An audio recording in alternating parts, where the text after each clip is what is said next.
मित्रांनो, शालिनी भक्तिसागरमध्ये तुमचे मनपूर्वक स्वागत आहे। तर मित्रांनो, आज आपण या व्हिडिओच्या माध्यमाने जाणून घेणार आहोत नवरात्रीचा पहिला दिवस, देवी दुर्गाचे पहिले स्वरूप शैलपुत्रीची पूजा केल्याने मिळेल हिमालयासारखी शक्ती आणि स्थिरता।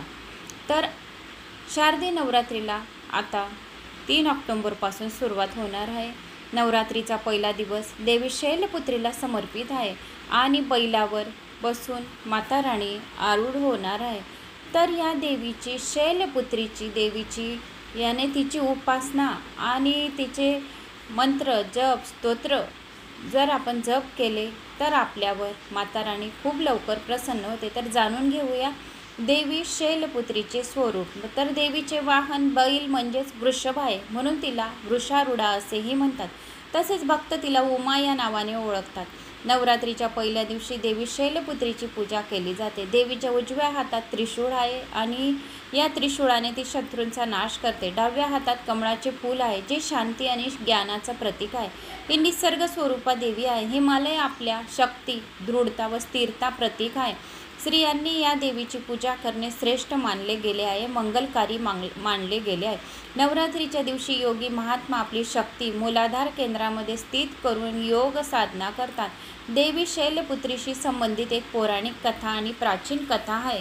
तर कथेनुसार प्रजापती दक्षाने मोठा यज्ञ केला। भगवान शंकराने देवी सती वगळता देवी सर्व देवतांना या यज्ञात आमंत्रित करण्यात आले होते। देवी सतीलाही त्या यज्ञाला जायचे होते, पण महादेवांनी त्यांना समजावले की प्रजापती दक्ष आपल्यावर नाराज आहे, म्हणून त्यांनी आपल्याला बोलावले नाही। पण देवी सती हट्ट सोडण्यास तयार नव्हते आणि भगवान शंकराची परवानगी घेऊन त्या यज्ञाला गेले। यज्ञात त्यांच्या आईशिवाय कुटुंबातील कोणीही त्यांच्याशी बोलत नव्हते। घरचे हे वागणे पाहून देवी सतीला खूप वाईट वाटले। त्याचवेळी प्रजापती दक्ष महादेवाविषयी अपशब्द वापरून त्यांचा अपमान करू लागले। देवी सतीला महादेवाचा अपमान सहन झाला नाही आणि त्यांनी यज्ञात उडी घेऊन शरीराचा त्याग केला। भगवान शंकरांना हे कळताच ते दुःखी झाले आणि त्यांनी आपले सैन्य पाठवून यज्ञ समाप्त केला। या घटनेनंतर देवी सतीने शैलराज हिमालयात दुसरा जन्म घेतला। हिमालयात जन्मानंतर त्यांना शैलपुत्री म्हटले गेले। उपनिषदांमध्ये देवीला हेमावती असेही म्हटले जाते। देवी शैलपुत्रीच्या पूजेचे महत्त्व। देवी शैलपुत्रीचा जन्म शैल किंवा दगडातून झाला आहे, म्हणून त्यांची पूजा केल्याने जीवनात स्थिरता येते। देवी शैलपुत्रीच्या पूजेमुळे वैवाहिक जीवन सुखी राहते आणि घरात सुख समृद्धी नांदते। त्यांच्या उपासनाने मूलाधारक चक्र जागृत होते, जे अत्यंत शुभ आहे। तसेच नवरात्रीच्या पहिल्या दिवशी देवी शैलपुत्रीची पूजा केल्याने चंद्राशी संबंधित सर्व प्रकारचे दोष दूर होतात आणि अखंड सौभाग्याची प्राप्ती होते। पूजेचा विधी। नवरात्रीच्या पहिल्या दिवशी सौभाग्य देवीचे मनोभावे पूजा करावी। सकाळी लवकर उठून घर स्वच्छ करावे, स्नान करावे, स्वच्छ कपडे परिधान करावे। घरातील मंदिरात चौरंगावर देवी शैलपुत्रीचा फोटो लावून कलश स्थापित करावा। नाहीतर शैलपुत्रीचा फोटो नसणार तर आपल्या कुलदेवीचा टाक असेल तर कुलदेवीचा टाक तुम्हाला कलशासमोर स्थापित करायचा आहे। कलशाच्या वर विड्याची पाने लावून नारळ ठेवावे, स्वस्तिक काढावे। त्यानंतर देवी शैलपुत्रीला या आपल्या कुलदेवीचा फोटो असेल आई जगदंबा, भगवती अंबा, माता 9 स्वरूपांना मनामध्ये स्मरण करून त्यांची 9 स्वरूपाची पूजा करावी। देवी शैलपुत्रीला या आपल्या कुलदेवीला पुष्पहार अर्पण करावा आणि दिवा लावावा। अखंड ज्योत 9 दिवस लावावी। ज्योत विझेना याचं ध्यान ठेवावं। पंखा लावावा नाही आणि लॅम्प असेल तर तो ठेवावा। आणि त्याशिवाय देवी शैलपुत्रीला पांढऱ्या रंगाची फुले आवडतात। आता पूजा सुरू करावी। मग त्यापूर्वी सर्व तीर्थ नद्या गंगा, सिंधू, सरस्वती, कावेरी, जर्मनवती, वेत्रा, शिप्रा, जया, कुंडिकाय अशा नद्यांचे स्मरण करावे। दिशांचे आवाहन करावे। देवी शैलपुत्रीची कथा ऐकावी। कथा संपल्यानंतर शेवटी आरती करावी। धूप, अगरबत्ती, कापूर, लोंग जाळावे घरात आणि देवीला प्रार्थना करावी। आई भगवती आपल्या घरात सूक्ष्म स्वरूपात विराजमान राहते। त्या नारळामध्ये आपण जे कलश स्थापना केली आहे त्या कलशामध्ये माता अंबे, माता भवानी, आई भवानी, भगवती अंबा ही साक्षात सूक्ष्म स्वरूपात प्रत्येकाच्या घरात विराजमान राहते आणि आपल्या घरात शांतता ठेवावी। कोणाशी कोणी भांडू नये, वादविवाद करू नये, मोठ्याने बोलू नये, टीव्ही मोबाईलवर मोठ्याने आवाज करू नये।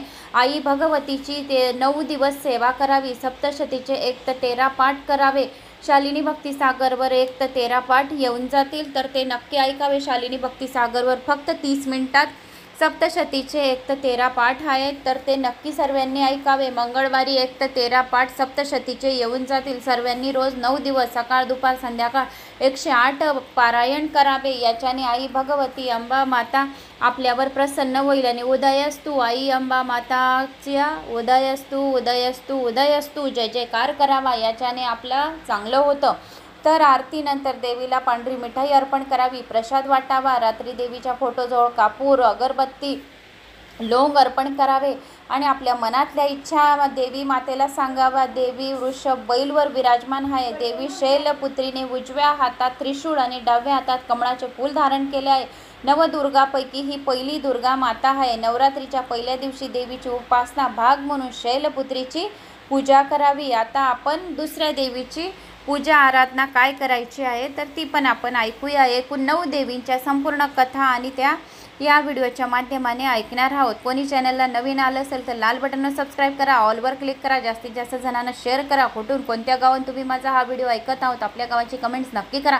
नाहीतर जय माता दी. ओम सर्वमंगल मांगल्ये शिवे सर्वार्थ साधिके शरण्ये त्र्यंबके गौरी नारायणी नमस्तुते. रेणुका माँ, तुळजापूर की माँ, सप्तशृंगी माँ, कोल्हापूर की महालक्ष्मी माता हे 3.5 पीठ आहे. दररोज 3.5 पीठ आद्यशक्तीचे नावं घ्यायचे. 51 शक्तिपीठे आहेत देवीचे, तर 51 पीठ आहे तर त्यांची नावं घ्यायची. ते शक्य नसणार ओम ऐं ऐं क्लीं चामुंडाय विच्चै नमः, ओम ऐं ऐं ह्रीं चामुंडाय विच्चै नमः असा कुलदेवतेचा नवार्ण मंत्राचा जप करावा. सकाळ संध्याकाळ 108 वेळा कुलदेवताच्या नावाने जप करावा. स्वामी समर्थांची 1 जप करावी. नाहीतर आपल्या कुलदेवताची 3 माळा जप करायची. महाकाली, महालक्ष्मी, महासरस्वती अशा तिघींच्या नावाचे 108 वेळा जप करावा. असे केल्याने आपल्या घरावर कुलदेवताचा आशीर्वाद राहतो. महाकालीची जर आपण पूजा केली तर आपल्या कुलदेवताचा आशीर्वाद राहतो. महासरस्वतीची जर पूजा केली तर आपल्या मुलाबाळांना ज्ञानाची प्राप्ती होते. आणि महाकाली, महालक्ष्मी, महासरस्वती, महालक्ष्मीची जर आपण 108 वेळा जप केली तर धनधान्याचा भांडार भरलेला राहतो. तर आता आपण दुसऱ्या देवीची जी कथा आहे त्याला आता आपण सुरुवात करूया. श्री गणेशाय नमो नमः. तर मित्रांनो, आता आपण आज नवरात्रीचा दुसरा दिवस जाणून घेऊया. देवीचं दुसरं रूप ब्रह्मचारिणीची कथा. देवी दुर्गाच्या 9 स्वरूपाची पूजा करण्याचा उत्सव म्हणजे शारदीय नवरात्री. तर शारदीय नवरात्रीमध्ये 9 दिवसाला खूप काही महत्त्व आहे. तर नंतर आपण पहिल्या दिवशी भाविकांनी देवी शैलपुत्रीची पूजा केली, दुसऱ्या दिवशी ब्रह्मचारिणीची पूजा केली आणि देवी दुर्गाच्या 1 रूपाची पूजा अर्चना केली, म्हणजे आपल्याला मनातल्या सिद्धी प्राप्त होतात. तर आज आपण नवरात्रीचा दुसरा दिवस, दुसऱ्या नवरात्रीच्या दुसऱ्या दिवसाची देवी ब्रह्मचारिणीची पूजा केली जाते. यांना ज्ञानाचं प्रतीक मानलं जातं. तर जाणून घेऊया त्यांची कथा. देवी ब्रह्मचारिणीची पूजा कशी करावी. देवी दुर्गाच्या 9 स्वरूपाची पूजा केल्याने माणसाच्या सर्व भाविक भक्तांच्या मनातल्या सर्व ज्या काही असतील त्या इच्छा पूर्ण होतात. तर नवरात्रीच्या दुसऱ्या दिवशी देवी ब्रह्मचारिणीची पूजा केली जाते. ते ज्ञानाचे प्रतीक आहेत. आणि ब्रह्मचारिणीची पूजा कशी करावी तर देवी ब्रह्मचारिणी हातात जपमाला धारण करतात आणि त्या पांढऱ्या रंगाची साडी परिधान करतात. या दिवशी देवी ब्रह्मचारिणीच्या मूर्तीवर चमेलीचं फूल अर्पण करावं, कारण हे देवी ब्रह्मचारिणीचं आवडतं फूल आहे. ब्रह्मचारिणीची कथा. पौराणिक कथेनुसार ब्रह्मचारिणी माता तिच्या पूर्वजन्मात हिमालय राजाची मुलगी म्हणून जन्माला आली. मोठे झाल्यावर देवीने नारदजीच्या उपदेशाने भगवान शिवशंकर यांना पती म्हणून प्राप्त करण्यासाठी कठोर तप केले. या तपश्चर्येमुळे त्यांना ब्रह्मचारिणी असे नाव पडले. त्यांनी 1000 वर्षापर्यंत फळे आणि फुले खाल्ली आणि भक्त जमिनीवर बसून 100 वर्ष तपश्चर्या केली. शंकराला पती म्हणून प्राप्त करण्यासाठी देवीने कडक व्रत ठेवले. मोकळ्या आकाशाखाली पाऊस आणि उन्हाचा तीव्र त्रास सहन करावा लागला. 3000 वर्ष आईने बेलाच्या झाडावरून गळून पडलेली सुकलेली पाने खाऊन भोलेनाथची पूजा केली. नंतर आईने वाळलेली बेलाची पाने खाणेही बंद केले. या कारणास्तव त्यांचे नाव अर्पणा असे पडले. देवीने अनेक हजार वर्ष निर्जला आणि उपाशी राहून कठोर तप केले. कठोर तपस्येमुळे देवीचे शरीर पूर्णपणे कोरडे पडले. मग देवता ऋषी मुनींनी ब्रह्मचारिणी मातेची तपश्चर्येचे कौतुक करत सांगितले की हे आई, जगात अशी कठोर तपश्चर्या कोणीही करू शकत नाही. अशी तपश्चर्या फक्त तुम्हीच करू शकता. तुमच्या या तपस्येमुळे तुम्हाला भोलेनाथ नक्कीच पतीच्या रूपात प्राप्त होतील. ही ऐकून ब्रह्मचारिणीने तपश्चर्या करणे थांबवले आणि त्या पुन्हा वडिलांच्या घरी परतल्या. तेथे गेल्यानंतर काही दिवसांनी देवीला शिवशंकर पती म्हणून प्राप्त झाले. देवी ब्रह्मचारिणीची पूजा कशी करावी? सकाळी लवकर उठून स्नान करावं. त्यानंतर फूल, रोली, चंदन आणि इतर पूजा सामग्री घ्यावी आणि देवी ब्रह्मचारिणीच्या मूर्तीला अर्पण करावं. त्यानंतर देवीच्या मंत्राचा जप करावा आणि आरती करावी. कुठल्या मंत्राचा जप करावा? या देवी सर्वभूतेषु मा ब्रह्मचारी रूपेण संस्थिता नमस्तस्यै नमस्तस्यै नमस्तस्यै नमो नमः. ददाना कर पद्यभ्यम अक्षमाला कमंडलू देवी प्रसिद्धतु मा ब्रह्मचारिणी नूतमा. ओम देवी शैलपुत्राय नमः शैलपुत्राय नमः. या देवी सर्वभूतेषु शक्तिरूपेण संस्थिता नमस्तस्यै नमस्तस्यै नमस्तस्यै नमो नमः. तर अशी देवीची प्रार्थना करावी आणि नंतर त्याशिवाय देवी मातेला ब्रह्मचारिणीची पूजा करून खीर, मिठाई, फळ अर्पण करून घ्यावी. तर अशी ही माता ब्रह्मचारिणीची पूजा अर्चना आणि मंत्र आणि कुठला भोग लावायचा त्याबद्दल आपण जाणले. आता तिसऱ्या देवीची पूजा अर्चना कथा जाणूया. श्री गणेशाय नमो नमः. नवरात्रीच्या तिसऱ्या देवीची कथा, पूजा, महत्त्व, भोग.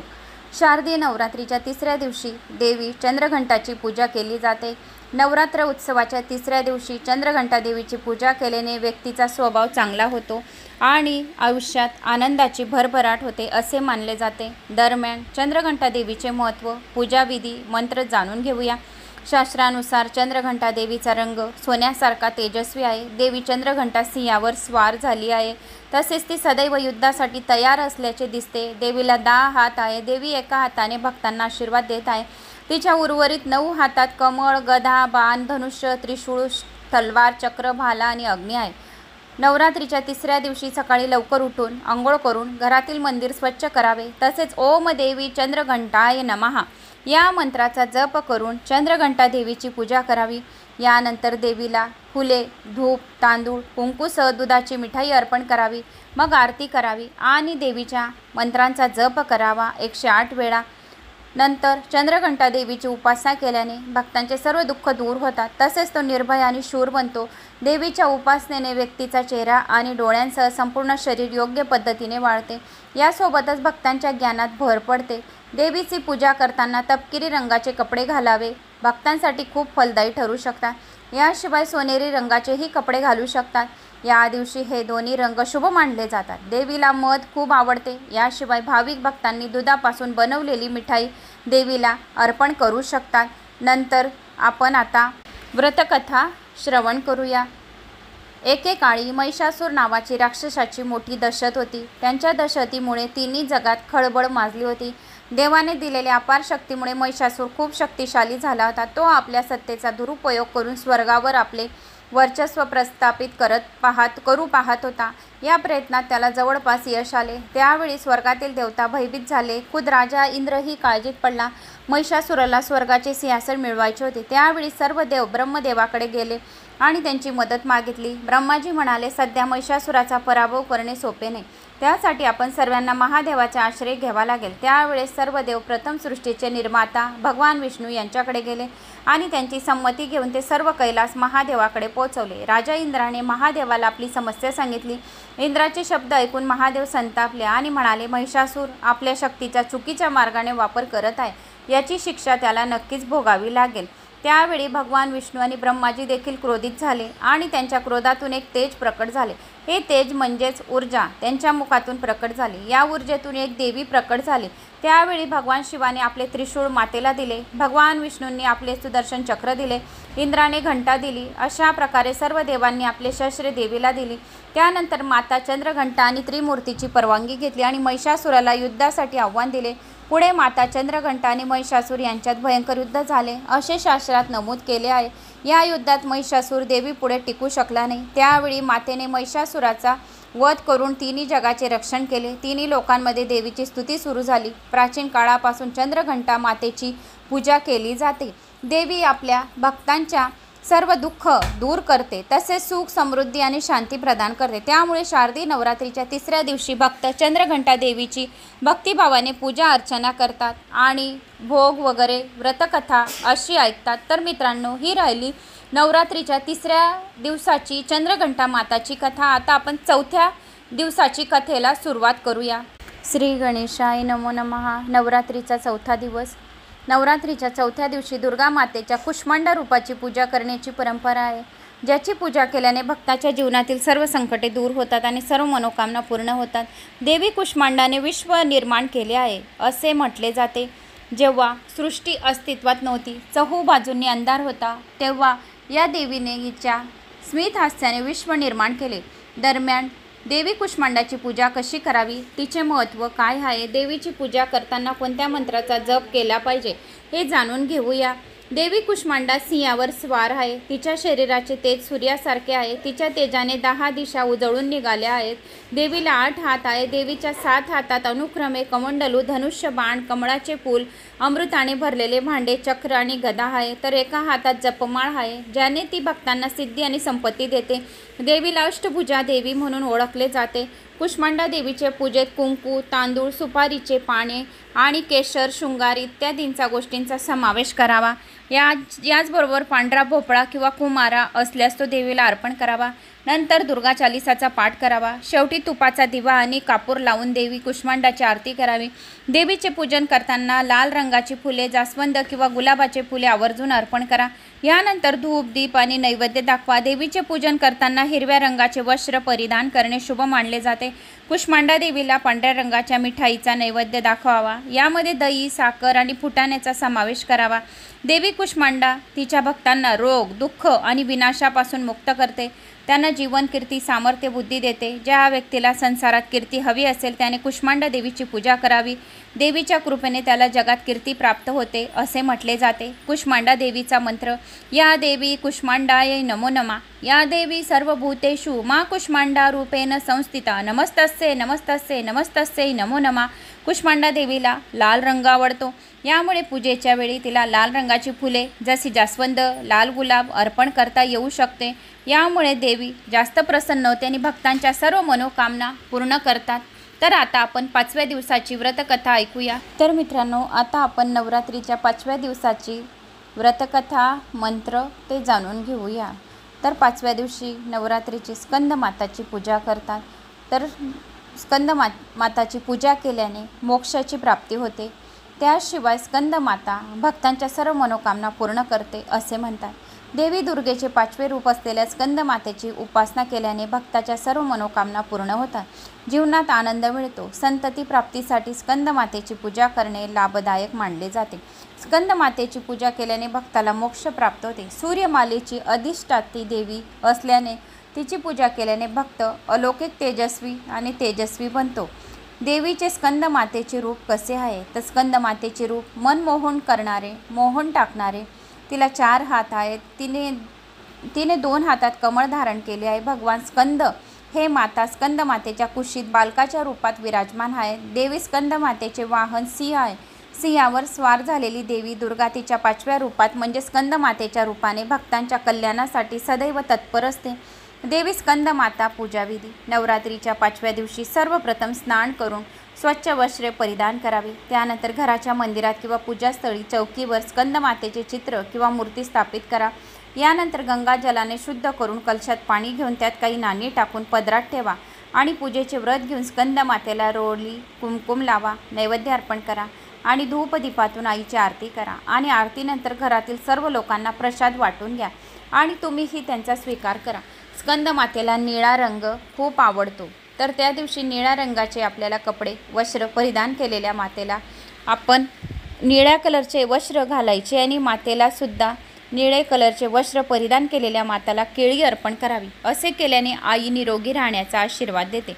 आता स्कंद मातेची कथा: पौराणिक मान्यतानुसार तारकासूर नावाचा एक राक्षस होता, ज्याचा मृत्यू केवळ शिवपुत्रापासूनच शक्य होता। मग माता पार्वतीने आपल्या मुलाला भगवान स्कंद, कार्तिकेचे दुसरे नाव, युद्धासाठी प्रशिक्षित करण्यासाठी स्कंद मातेचे रूप घेतले। त्यांनी भगवान स्कंद यांना युद्धाचे प्रशिक्षण दिले होते।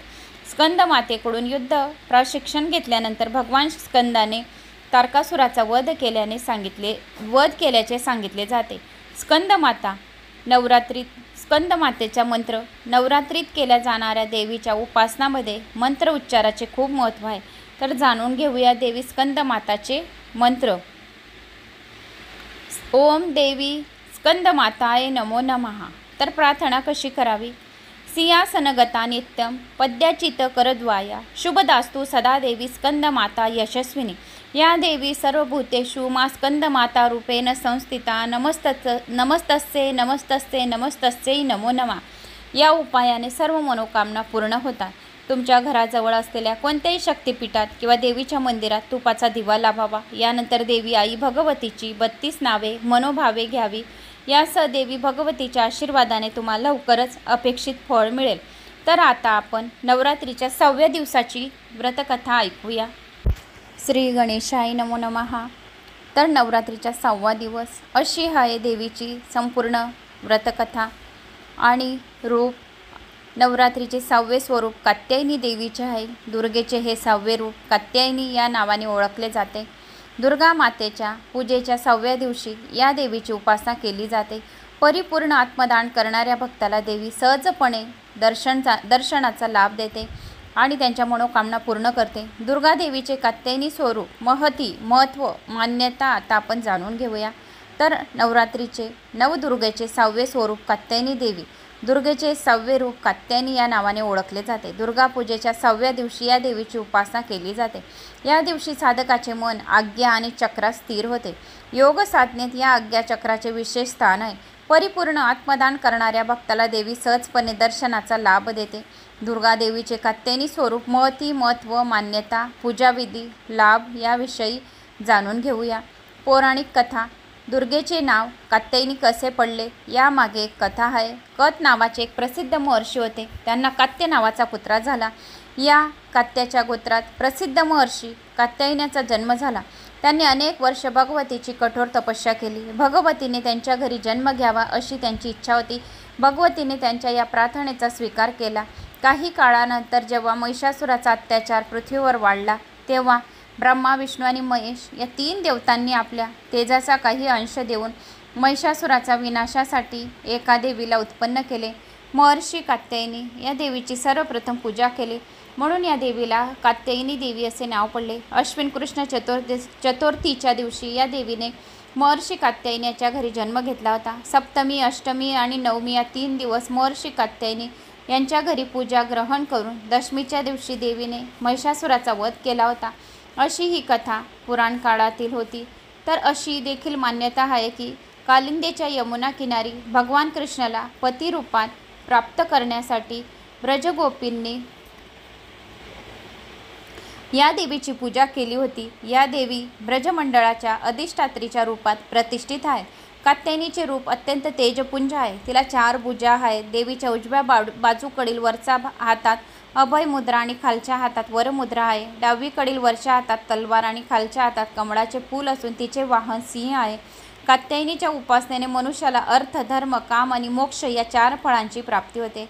तो लोकात राहूनही त्याला अलौकिक तेज आणि प्रभाव प्राप्त होतो। जो व्यक्ती मातेची मनापासून पूजा करतो तो रोग आणि दुःख आणि भय आणि संतापापासून मुक्त होतो। आणि कात्यायनी मातेस प्रसन्न करण्यासाठी मालपुवेचा नैवेद्य अर्पण करावा आणि देवीच्या 9 स्वरूपांना वंदन करावं। तर अशी ही नवरात्रीच्या 6व्या दिवसाची कथा होती। आता 7व्या दिवसाची कथा ऐकूया। श्री गणेशाय नमो नमः। नवरात्रीच्या 9 दिवसात 9 रूपांची पूजा केली जाते। तसेच नवरात्रीच्या दिवशी 7व्या दिवसाची पूजा कशी करावी? देवी भक्त सर्व काही 7व्या दिवशी काळरात्रीची पूजा करतात। 7व्या दिवशी देवीला काळरात्रीची पूजा केल्याने देवी दुर्गाच्या 7व्या रूपाची देवी काळरात्रीची पूजा केली जाते। तर काळरात्री देवीचे नाव आहे। तर या दुर्गाच्या विनाशकारी अवतारांपैकी एक रूप म्हणून काळरात्री रूप मानलं जातं। तर देवी काळरात्रीच्या त्वचेचा रंग सावळा असतो आणि त्यांना 3 नेत्र आहे। त्यांचे 4 हात आहे। एका हातात अभय मुद्रा धारण करतात, दुसऱ्या हातात त्यावर मुद्रा धारण करतात। आपल्या 3ऱ्या आणि 4थ्या हातात एक व्रज आहे, एक तलवार धारण करतात। देवी काळरात्रीची पूजा कशी करावी? या शुभ दिवशी भाविकांनी लवकर उठून स्नान करावे। त्यानंतर भगवान गणेशाची पूजा करावी। त्यानंतर देवी काळरात्रीच्या मूर्तीची पूजा करावी। या दिवशी देवी काळरात्रीला प्रसन्न करण्यासाठी या मंत्राचा जप करावा। या देवी सर्वभूतेषु मा कालरात्री रूपेण संस्थिता नमस्तस्ये नमस्तस्ये नमस्तस्यै नमो नमः। एकवेणी जपकर्णपुरा नग्न खरा स्थिता लंबोष्टी कर्णिका कारणी तिलभक्त शरीरिणी। वामा पदोल सलालोहा लता कांतभूषण वर्धन मर्दुवाजा कृष्ण काल रात्री भयंकरी. तर असा मंत्राचा जप करावा, श्रवण करावा. देवी काळ रात्रीचा आता व्रतकथा. तर पौराणिक कथेनुसार देवी पार्वतीने राक्षस शुंभ निशुंभ आणि रक्तबीजाला मारण्यासाठी देवी काळ रात्रीचा अवतार घेतला होता. भयंकर अवतार घेऊन त्यांनी तिघांचा वध केला. जेव्हा रक्तबीजचा वध केला तेव्हा त्यांच्या रक्ताने आणखी रक्तबीज जन्माला आले आणि त्याला थांबवण्यासाठी देवी काळ रात्रीने त्यांचे सर्व रक्त पिले, जेणेकरून त्यांचा वध केला जाऊ शकेल. नवरात्रीच्या 9 दिवसापर्यंत जर तुम्ही देवीच्या या 9 स्वरूपांची पूजा अर्चना व्रतकथा श्रवण केली, त्या सर्व भक्तांच्या मनोकामना पूर्ण होतात. या 9 दिवसांमध्ये महिला आणि कन्या देवीची उपासना करण्यासाठी व्रत ठेवतात, जेणेकरून त्यांच्या इच्छा लवकर पूर्ण होतात. तर अशा या कालरात्रीची पूजा अर्चना आणि व्रतकथा होती. आता आपण 8व्या दिवसाची व्रतकथा ऐकूया. नवरात्रीचा 8वा दिवस. देवीचे नाव महागौरी कसे पडले, शास्त्रात पूजेचे महत्त्व, देवीचे रूप जाणून घेऊया. तर अष्टमीला महागौरी देवीची पूजा केली जाते. धार्मिक ग्रंथ आणि शास्त्र काय सांगते, देवी महागौरीची कथा, पूजेचे महत्त्व जाणून घेऊया. तर शारदीय नवरात्रीच्या 8व्या दिवसाची देवी अधिष्ठात्री देवी महागौरी. महागौरीची पूजा अर्चना केल्याने मनातील सर्व इच्छा पूर्ण होतात. महागौरीची कथा, पूजेचे महत्त्व जाणून घेऊया. देवीला महागौरी नाव कसे पडले. धार्मिक मान्यतानुसार नारदाच्या सांगण्यावरून देवी पार्वतीने महादेवाशी विवाह करण्याचा संकल्प केला होता. त्यासाठी तिने कठोर तपश्चर्याही केली. त्या कठोर तपश्चर्येमुळे त्यांचा रंग काळा झाला. तिच्या तपश्चर्येने प्रसन्न होऊ झालेले महादेव जेव्हा तिला वरदान देण्यासाठी आले तेव्हा त्यांनी पार्वतीच्या अंगावर गंगाजल शिंपडले. यामुळे तिच्या शरीरातील काळेपणा दूर झाला. तुलसीदासजींनी त्यांच्या ग्रंथात पार्वतीच्या तपश्चर्येचा उल्लेख केला आहे. तिच्या गोऱ्या रंगाची तुलना शंख आणि चंद्राशी केली जाते. नवदुर्गा ग्रंथानुसार देवीला तिच्या गोर म्हणजेच गोऱ्या वर्णामुळे महागौरी असे नाव पडले. नवरात्रीचा 8वा दिवस. देवीचे रूप कसे आहे. देवीचे रूप किशोर वयातील असून तिने शुभ्र वस्त्र परिधान केले आहे. त्यांना 4 भुजा आहेत. उजव्या बाजूला वरचा हात अभय मुद्रामध्ये आहे आणि खालच्या हातात त्रिशूळ आहे. वरच्या डाव्या हातात डमरू, खालच्या हातात अभय मुद्रा आहे. तिचे वाहन वृषभ आहे. अशा या मनमोहक रूपाची भाविक भक्तांनी पूजा करतात. या महादेवी महागौरीची पूजा केल्याने मनातील सर्व इच्छा पूर्ण होतात असे म्हणतात. महागौरीची प्रार्थना मंत्र. श्वेते वृषे समरूढा श्वेतांबधरा धरा शुची महागौरी शुंभ ध्यान महादेवी प्रमोददा. महागौरीची उपासना खूप फलदायी असते. महागौरीची उपासना खूप फलदायी आहे. त्यांच्या पूजा केल्याने सर्व संकटांचा नाश होतो अशी मान्यता आहे. अनेक जन्माचे 7 जन्माचे पापही नष्ट होतात. मनापासून केलेली उपासना देवीकडून उत्तम फळ मिळते. त्यांच्या शरणागतीने आपल्यासाठी मोक्षाचे दरवाजे उघडतात असे धर्मग्रंथात सांगितले आहे. नवरात्रीच्या 8व्या दिवशी कन्याभोजन किंवा अन्नदान करावे. देवी पुराणानुसार या दिवशी कन्याभोजन किंवा अन्नदान करावे आणि महिला जांभळ्या रंगाचे कपडे घालतात. बरेच लोक या दिवशी हवन कन्यापूजन देखील करतात. तर अशी ही 8व्या दिवसाची व्रतकथा होती. आता 9व्या दिवसाची व्रतकथा ऐकूया. श्री गणेशाय नमो नमः. नवरात्रीच्या 9व्या दिवसाची व्रतकथा. सिद्धी प्रदान करणारी सिद्धदात्री नवदुर्गेचे शेवटचे स्वरूप. तर नवरात्रीच्या 9व्या स्वरूपाची सिद्धदात्रीची पूजा केल्याने सर्व मनातील इच्छा पूर्ण होतात. पाहता पाहता नवरात्रीचे 8 दिवस सरले आणि नवरात्रीच्या 9व्या दिवसाची नवदुर्गेला अखेरचे स्वरूप सिद्धदात्री देवीचे पूजन केले जाते. नवरात्रीची 9वी तिथी तर ही अत्यंत महत्त्वाची असते. अष्टमी, नवमी, पंचमी या तिथींना अत्यंत महत्त्व मानलं गेलेलं आहे. तर नवरात्रीच्या या 9वी तिथीला तर 9वी तिथीच्या दिवशी आपल्याला सिद्धदात्री देवीची पूजा करायची आहे, मंत्राचा जाप करायचा आहे आणि व्रतकथासुद्धा आपल्याला श्रवण करायचे आहे. तर देवी दुर्गाचे 9वे स्वरूप म्हणजे सिद्धदात्री, सर्व सिद्धांची अधिष्ठात्री देवी म्हणून देवीच्या स्वरूपाला सिद्धिदात्री असे म्हटले जाते.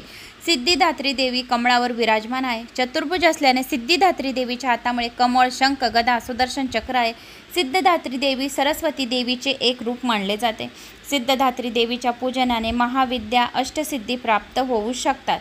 तर सिद्धिदात्री देवीचे पूजन नवरात्रीतील 8ही दिवशी मनोभावे पूजन केल्यास 9व्या दिवशी सिद्धिदिनी देवी भक्तांच्या सर्व मनोकामना पूर्ण करते अशी मान्यता आहे. नवरात्राच्या अंतिम दिवशी म्हणजेच महानवमीला सिद्धिदात्री देवीचे पूजन केले जाते.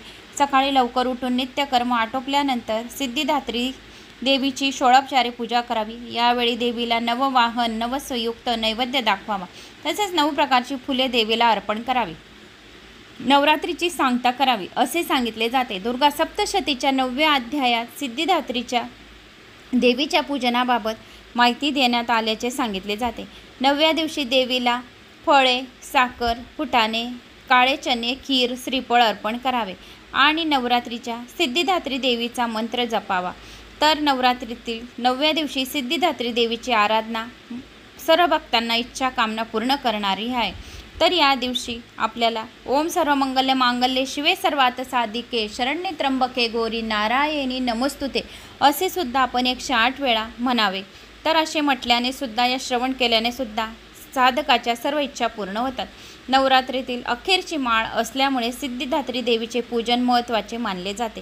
दुर्गा देवीच्या या स्वरूपाचे पूजन केल्यास अनेक सिद्धी प्राप्त होतात. तसेच मोक्षाची प्राप्ती होते अशी मान्यता आहे. देव, यक्ष, किन्नर, दानव, ऋषी, मुनी, साधक, उपासक, गृहस्थाश्रम जीवन व्यतीत करणारे भाविक सिद्धिदात्री देवीचे पूजन करतात. देवीच्या पूजनाने यश, बल, कीर्ती, धन, धान्याची प्राप्ती होते. जो कोणी या 9 दिवसाच्या 9 कथा एक साथ आणि एका वेळे बसून श्रवण करतो तरी त्यांच्या मनोकामना सर्व इच्छा कामना पूर्ण होतात असे सांगितले आहे. तसेच नवरात्रीची सांगता सिद्धिदात्री देवीच्या पूजनाने होत असल्याने या दिवशी कुमारिका पूजनालाही खूप अनन्यसाधारण महत्त्व आहे. या दिवशी कुमारिकांचे मनोभावे पूजन मान पान करावे आणि नवरात्रीच्या विशेष व्रताची सांगता करावी. तर अशा या 9 दिवसाच्या व्रतकथाची मी तुम्हाला संपूर्ण व्रतकथा आणि माहिती सांगितली आहे. तर मित्रांनो, मला अशी आशा आहे की तुम्हाला या माझ्या नवरात्रीच्या 9 दिवसाच्या व्रतकथा आवडल्या असतील. आवडल्यास एक लाईक करा, चॅनलला सबस्क्राईब करा. कुठून कोणत्या गावात तुम्ही माझी ही व्रतकथा ऐकत आहोत आपल्या गावाची कमेंट्स नाही तर जय माता दी आणि दररोज देवीचा मंत्र जाप नक्की करा. जय माता दी.